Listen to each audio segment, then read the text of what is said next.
Pomeroon farmers will soon benefit from refurbished machinery and new farmlands. The Ministry of Agriculture will expand an estimated $15 million on a project to rehabilitate the small machinery. This commitment by the ministry was made on Tuesday when Subject Minister Zulfikar Mustafa and President Dr. Irfan Ali visited the area and engaged farmers.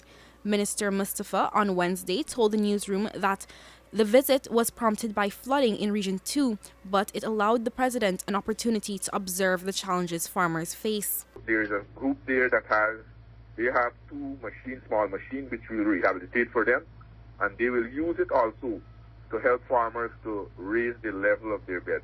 The minister explained that the National Irrigation and Drainage Authority, NDIA, will oversee this project. He further related that programs will be developed following a subsequent visit on Friday to discuss the way forward. This will be to assist farmers who own lands that are 5 to 10 acres in dimension.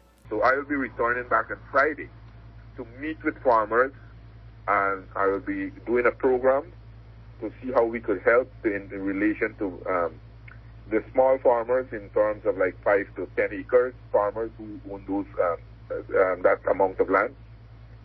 And we'll do a program to help them to develop their plots so that we can avoid the flooding. These new projects will add to several ongoing ones that the NDIA has embarked on across the country.